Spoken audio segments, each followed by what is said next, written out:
खुसूसी पेशकश में आपका इस्तकबाल करते मैं हूं आपके साथ सना वारिस। कर्नाटक की रियासत और सियासत एक अलग मोड़ लेती हुई लगातार गुज़िश्ता दिनों से दिखाई दे रही है। अब देखना ये होगा कि आज फ्लोर टेस्ट में क्या कुछ तस्वीरें निकलकर सामने आती हैं। फ्लोर टेस्ट की बात की गई थी, अब ऐसा इम्कान जाहिर किया जा रहा है कि फ्लोर टेस्ट आज ही किया जाएगा, लेकिन अभी भी तजब्जुब लगातार बरकरार है।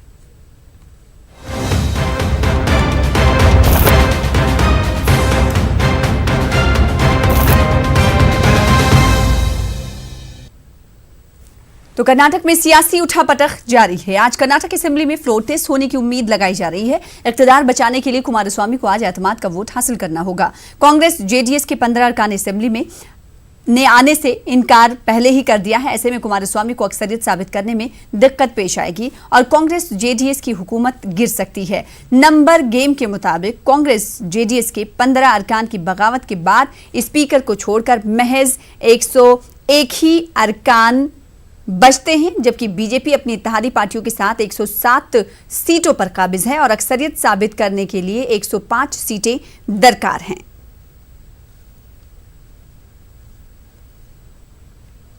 तो ग्राफिक्स के जरिए हम आपको नंबर गेम बताने की कोशिश करेंगे। आज अगर इस वक्त की कार्रवाई की बात करें तो आज कहा जा रहा है कि विधानसभा में, जो कि कर्नाटक की असेंबली है, वहां पर लीडरान के पहुंचने का सिलसिला भी शुरू हो चुका है। हमारे नुमाइंदे रऊफ ने कुछ देर पहले बताया था कांग्रेस और जेडीएस के 15 अरकान बागी हुए हैं, जिन्होंने कई बार सुप्रीम कोर्ट का दरवाजा भी खटखटाया। उन्होंने कहा कि स्पीकर के जरिए इस्तीफा जल्दी कबूल नहीं किया जा रहा है। इल्जाम लगाते हुए सुप्रीम कोर्ट का दरवाजा खटखटाया, लिहाजा सुप्रीम कोर्ट ने फैसला सुनाया कि ये स्पीकर के सवाबदीद पर है कि वो इन तमाम बागी अरकान का इस्तीफा कबूल करें या नहीं। और साथ ही साथ बागी अरकान को लेकर सुप्रीम कोर्ट ने बड़ा फैसला दिया और राहत दी थी कि ये लोग विप जारी करने के बाद फ्लोर टेस्ट में हिस्सा लें या नहीं, ये उनके ऊपर डिपेंड करता है। और आज सभी की निगाहें टिकी हुई हैं लगातार फ्लोर टेस्ट पर, क्योंकि आज कुमारस्वामी सरकार को फ्लोर टेस्ट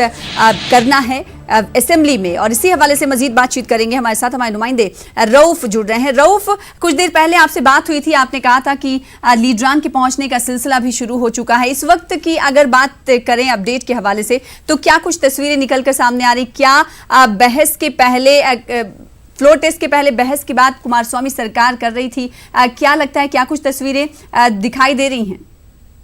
जी देखिए, अभी अभी जो है इजलास शुरू हो चुका है।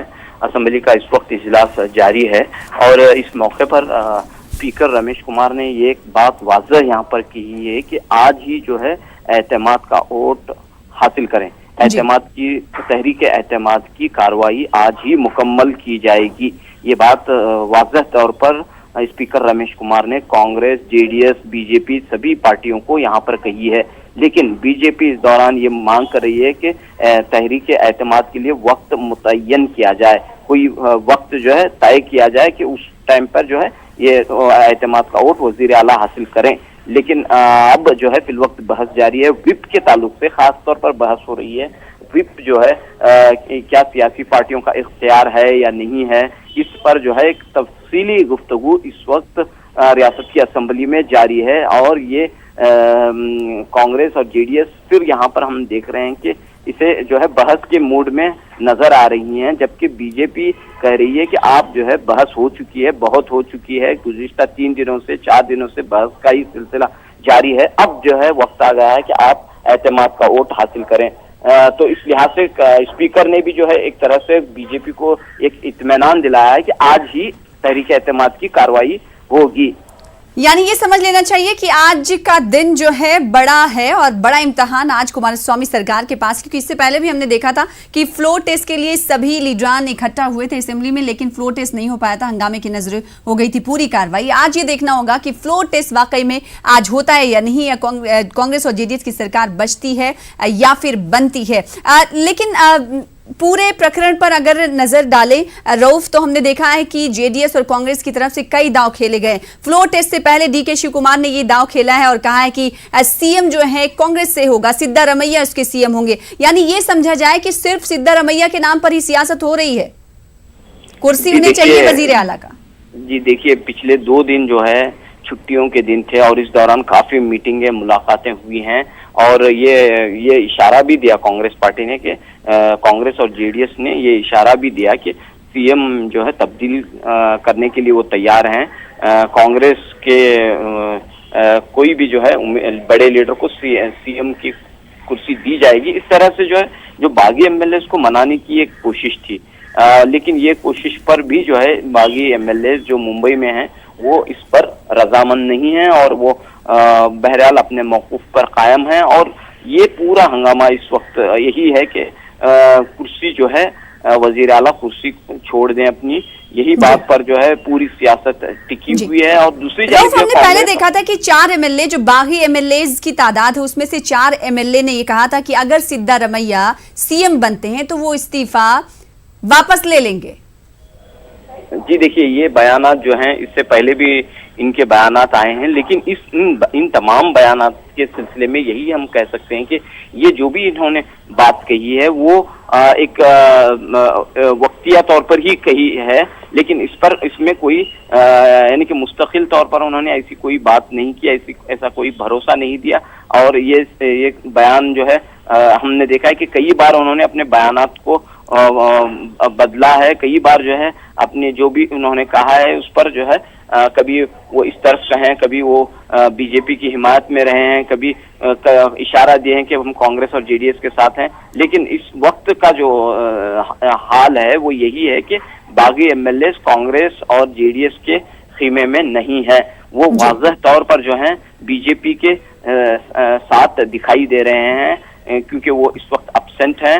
और यहाँ पर जो है आज जो है किसी भी सूरत में जो है ये अगर एतमाद का वोट और इसकी कार्रवाई मुकम्मल होती है तो चीफ मिनिस्टर कुमारस्वामी को या तो इस्तीफा देना होगा या फिर जो है एतमाद की तहरीक में शिकस्त का सामना करना होगा। एक तरह से यहाँ का रियासत कर्नाटक का जो हाल है, असेंबली का जो हाल है, वो यही कहता है कि ये एक नाजुक वक्त है और इस तरह की जो खींचतान है, जो इक़्तिदार के लिए जो खींचतान है, वो ऐसे इससे कब्ल देखने को नहीं मिली है कि इतनी आसानी से जो है ये अपना इक़्तिदार छोड़ना नहीं चाहते।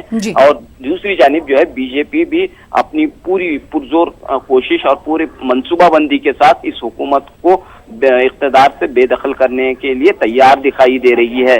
जी तो अग्नि परीक्षा जेडीएस और कांग्रेस से सरकार की कह सकते हैं। आपसे कुछ ही देर में कहा जा रहा है कि फ्लोर टेस्ट हो सकता है, बार बार ये कहा जा रहा है क्योंकि मुमकिन नहीं है। हमने देखा कि रऊफ इससे पहले 10 बजे की अगर हम बात करें तो 2 बागी अरकान ने सुप्रीम कोर्ट में अर्जी दाखिल की और फ्लोर टेस्ट जल्द से जल्द करने की बात कही, जिस पर सुप्रीम कोर्ट के चीफ जस्टिस ने कहा कि इस पर जल्द समाअत नहीं हो सकती है। यानी बागी अरकान को पूरा ये यकीन है कि आज भी फ्लोर टेस्ट नहीं होना है।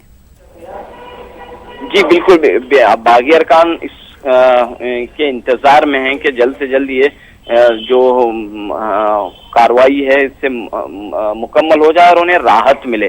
और इस अंदाज में जो है वो एक तरह से जो है रियासत से दूर हैं और सियासत से भी दूर हैं और वो अब परेशान हैं कि कब ये कार्रवाई मुकम्मल होगी, कब जो है उन्हें ये तमाम चीज़ों से आज़ादी मिलेगी। क्योंकि एक जानिब जो है कांग्रेस और जेडीएस का उन पर दबाव है, तो दूसरी तरफ जो है कहीं ना कहीं बीजेपी की उनके साथ पुष्टपनाही है, जो उन्हें जो है एक तरह से वो उनके जो दिल में है वो चाहे वो इजहार नहीं कर पा रहे हों, लेकिन अवाम सब कुछ जानती है कि क्या हो रहा है रियासत कर्नाटक में और यहाँ की सियासत में। और बड़ी दिलचस्प बात यह है कि यहाँ के जो हालात हैं वो बस यही तस्वीर हमें पेश करते हैं कि फैसला जो कुछ भी हो मंजूर होना चाहिए, फैसला जो कुछ भी हो मंजूर होना चाहिए, जंग हो या इश्क हो भरपूर होना चाहिए। तो असेंबली का हाल जो अंदरूनी हाल है वो यही हमें कह रहा है कि यहाँ पर जो है कोई न कोई फैसला होने वाला है और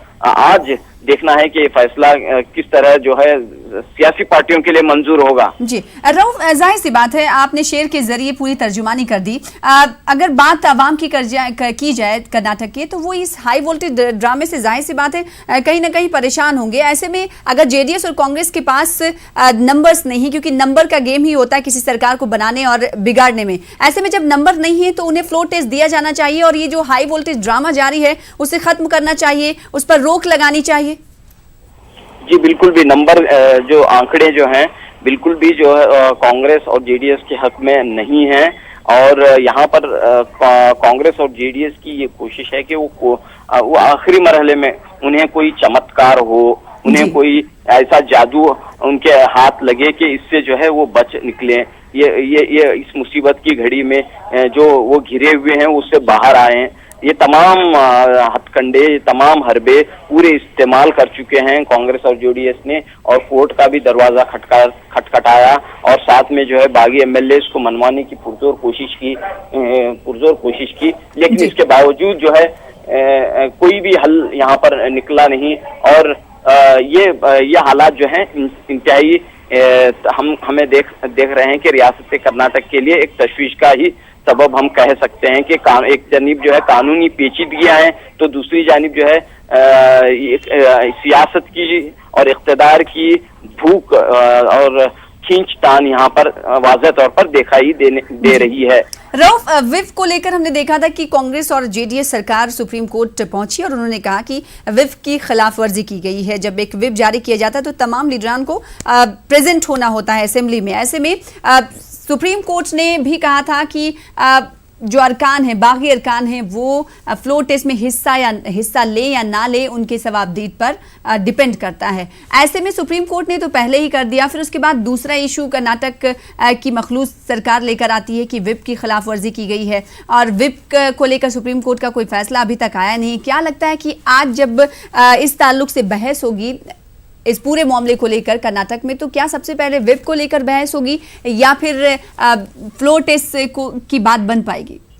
जी देखिए, विप का जहां तक ताल्लुक है, ये ऐसा एक इख्तियार है कि इस पर मानना या न मानना अरकान असेंबली के लिए भी एक गुंजाइश कहीं ना कहीं यहाँ पर रखी गई है कि वो चाहे तो अपने सियासी पार्टी के विप को माने या न माने।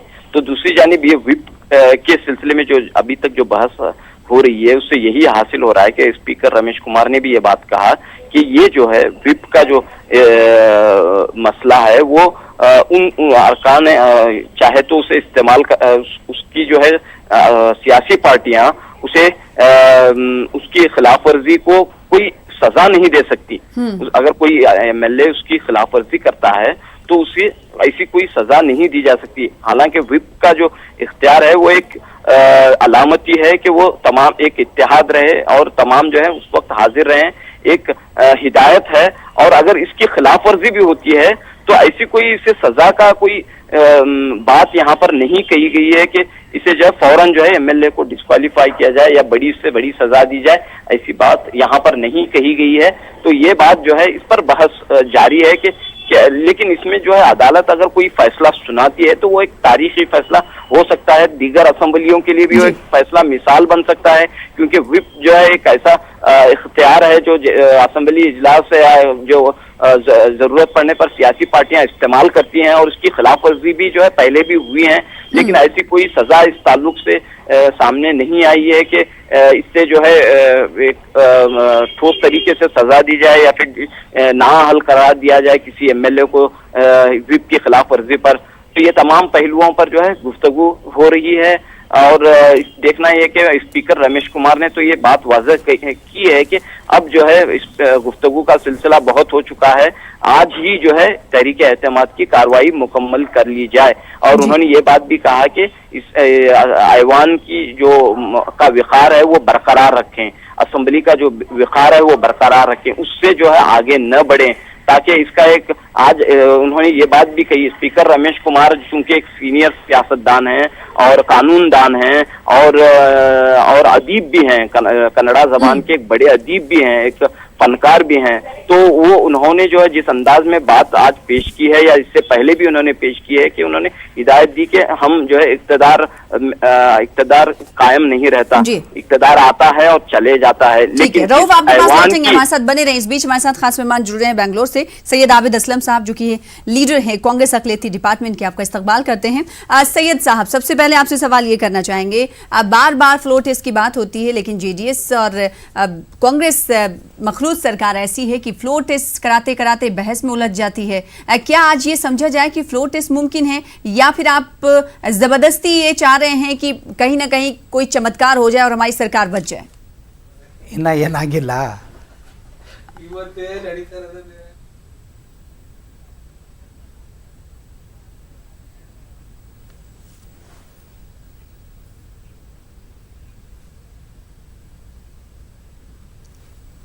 शायद वो जवाब दे रहे हैं, उनकी आवाज हम तक नहीं आ रही है।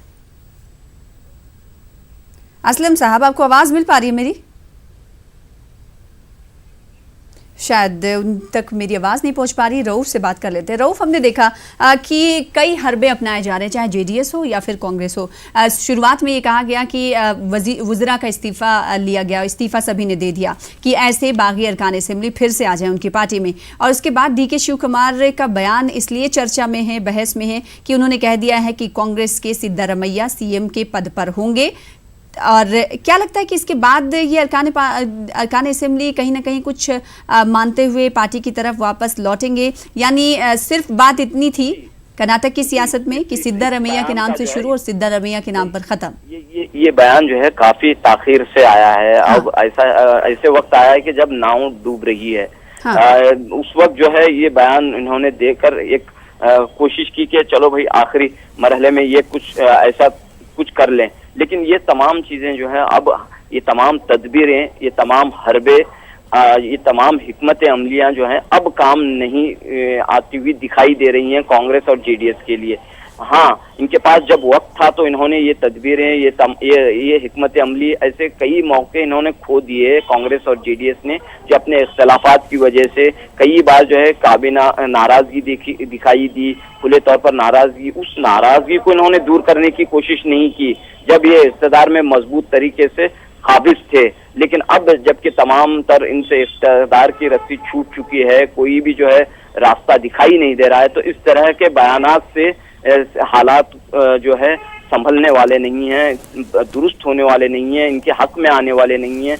इनके लिए जो है हालात जो है इनकी मुखालिफत में ही रहेंगे। तो ये तमाम जो कोशिशें हैं कांग्रेस की, उन्होंने कोशिशें तो जरूर की, लेकिन इन्हें जो है अब जो है कामयाबी मिलती हुई नहीं दिखाई दे रही है। अब बस फैसला होना है कि अगली हुकूमत रियासत कर्नाटक में किसकी होगी या फिर क्या होगा। यही बातें जो है आज हो सकता है कि आज ये फैसला हो जाए, आज तस्वीर वाज़ह हो जाए, जैसे कि स्पीकर रमेश कुमार के बयान से आज हमें वाज़ह हुआ है, ये साफ पैगाम गया है। लेकिन अब देखना है कि क्या कांग्रेस और जेडीएस स्पीकर रमेश कुमार की हिदायत पर अमल करते हैं। इससे पहले गवर्नर वाजूभाई वाला ने 2 मरतबा हिदायत दी है, डेडलाइन दिए थे कि आप जो है एतमाद की कार्रवाई मुकम्मल कर लें, लेकिन गवर्नर की हिदायत को इन्होंने नजरअंदाज किया और इस सिलसिले में कहा कि ऐवान को ये इख्तियार है कि ऐवान की इसमें जो है बहस की गुंजाइश है, तो इसलिए उन्होंने जो है बहस का पहलू इख्तियार किया। जी, आबिद असलम साहब से एक बार फिर से जुड़ने की कोशिश करेंगे। आपको आवाज आ पा रही होगी आबिद असलम साहब, तो आपका शुक्रिया हमारे साथ जुड़ने के लिए। और सवाल आपसे मैंने ये किया था कि कांग्रेस को किस चमत्कार का इंतजार है? आवाम बेजार हो चुकी है, ये हाई वोल्टेज ड्रामा क्यों जेडीएस और कांग्रेस सरकार बंद नहीं करती? फ्लोर टेस्ट क्यों नहीं कराते जब पता है आपको कि आपके पास नंबर्स नहीं है, फिर भी आप आनाकानी कर रहे हैं?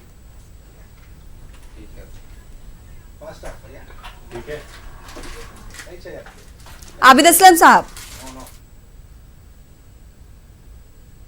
आबिद असलम साहब, आपको आवाज मेरी मिल पा रही होगी तो सवाल का जवाब दीजिएगा। क्या आज ये मुमकिन है कि आप फ्लोर टेस्ट में हिस्सा लेंगे और एतमाद का वोट हासिल करने में कामयाब होंगे? क्या वो दिन आज का है?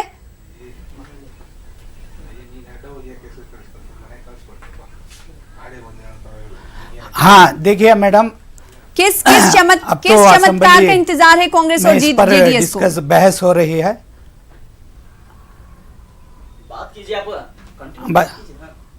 हाँ नहीं मैडम, अब तो बहस शुरू हो चुकी है और कांग्रेस एतमाद का वोट हासिल करने की पूरी कोशिश में लगी हुई है।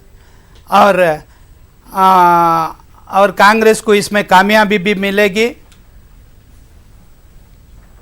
कैसे कामयाबी हेलो। मिलेगी आबिद असलम हेलो। साहब, कैसे कामयाबी मिलेगी? हेलो, जी आपकी आवाज हम तक आ रही, कैसे कामयाबी मिलेगी? क्या कोई चमत्कार या जादू का इंतजार आप कर रहे हैं? देखिए हमारे नंबर तो है नहीं आपके पास, आपके एमएलए आपके हाथ में नहीं है। आखिरी वक्त में कितना नहीं, इंतजार नहीं, करेंगे और हमारे कितना पास- लोगों को, कितना आवाम को हमारे बेजार पास- करेंगे? नहीं नहीं हमारे कायदीन सिद्धरामैया साहब, DK शिव कुमार साहब, परमेश्वर साहब, कुमार स्वामी और HD देवेगौड़ा साहब, ये तमाम मिलकर ये कोशिश कर रहे हैं और कन्विंस करने की कोशिश कर रहे हैं कि MLA पूरे 117 और असेंबली में लाने की उनकी कोशिश की जारी है। और इंशाअल्लाह आज शाम तक वो पूरे असेंबली सेशन में पहुंचेंगे, फिर से सरकार का बचाव होगा, फिर यहाँ कांग्रेस और जनता दल की कोलिशन गवर्नमेंट कामयाबी के साथ चलेगी। आबिद असलम साहब, आप ये कह रहे हैं मुंबई में आपके बागी हेलो। अरकान तमाम बैठे हुए हैं, रिजॉर्ट की हेलो। राजनीति चल रही है, क्या वो हाँ। इतने दिन से नहीं आए और एक दिन में आप क्या चमत्कार कर लेंगे, क्या आप कह देंगे जो वो मान जाएंगे? नहीं उसके लिए हमारे कांग्रेस के एक सीनियर लीडर जो नाराज थे, रामलिंग रेड्डी साहब, हाँ, वो वापस आ चुके हैं। उनकी जिम्मेदारी में, उनकी क़ियादत में इन तमाम को बुलाने की तैयारी हो चुकी है। वो बाकायदा राबिते में हैं उन तमाम बॉम्बे में ठहरे हुए MLA से, वो उनको लाने की कोशिश में हैं, वो कामयाब भी हो जाएंगे। जी आबिद असलम साहब, आपसे सवाल ये कि कुछ देर पहले DK शिव कुमार ने ये बयान दिया कि सिद्धारमैया को CM हम बना देंगे, तो क्या सिद्धारमैया की कुर्सी की ही लड़ाई थी, CM की लड़ाई? यानी सिद्धारमैया के नाम से शुरू हुआ, जिस तरीके से बीजेपी ने कहा कि सिद्धारमैया अपनी खोई हुई वकार और अपनी विरासत बताना चाहते हैं, वो CM की कुर्सी चाहते हैं, तो क्या यही मान लिया जाए कि सिद्धारमैया की वजह से ही पार्टी में आपसे इख्तलाफात पैदा हुए थे, जो उनके नाम से शुरू हुआ था और उन्हीं के नाम पर खत्म हो जाएगा? हेलो,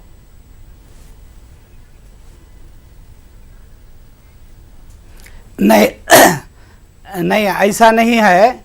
देवेगौड़ा साहब का एक मशवरा है जी, कि कुमार स्वामी को हम रिज़ाइन करा के either DK Shiv Kumar, or Siddaramaiah, or Parameshwar, इन तीनों में से एक को सिद्धरामैया ये वज़ीर आला की कुर्सी पर बिठाने के लिए वो खुद तैयार हैं। तो इसके बाद सिद्धरामैया का नाम सामने चल रहा है। जब ये पूरा प्लान शुरू हुआ था, जब ये पूरा आबिद असलम साहब, जब ये पूरा गेम शुरू हुआ था, ये तनाज़ा शुरू हुआ, जब बागी अरकान ने स्पीकर को अपना इस्तीफा इरसाल किया था, तब भी ये बातें सामने आई थी। हालांकि उस वक्त ये बात बीजेपी की तरफ से सामने लाई गई थी कि सिर्फ और सिर्फ अपनी सियासत चमकाने के लिए, वो कुर्सी हासिल करने के लिए सिद्धारमैया की ये चाल है, बेवजह बीजेपी को बदनाम कर रही मखलूस सरकार। तो क्या इस वक्त ये नहीं समझा जाए कि CM की कुर्सी की वजह से ही दोनों पार्टियों के बीच आपसे इख्तलाफात हुए थे? आप सवाल का जवाब नहीं दे रहे। नहीं ऐसा नहीं है, कुछ नहीं, मैं दे रहा हूं सवाल का जवाब।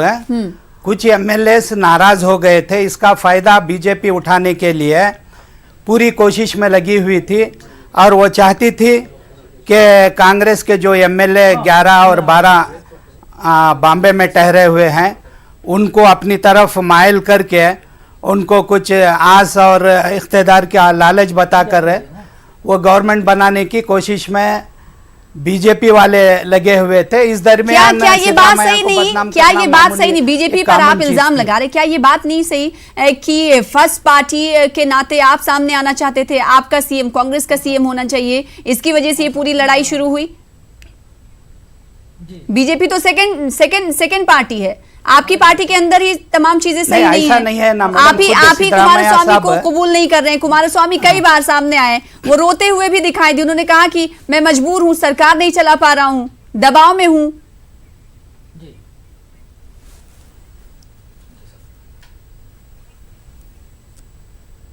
नहीं ऐसा नहीं है। अच्छा, ऐसा नहीं है। पहले दिन से ही कुमारस्वामी की हिमायत में, उनके सपोर्ट में रहे। खुद उनके घर पहुंचकर उन्होंने कुमारस्वामी को वजीर आला बनाने के ये बात कही थी। इस दरमियान कुछ अनबन नाइतफाकी हो जाने की वजह से दरमियान में कुछ एमएलए नाराज़ होकर चले गए थे।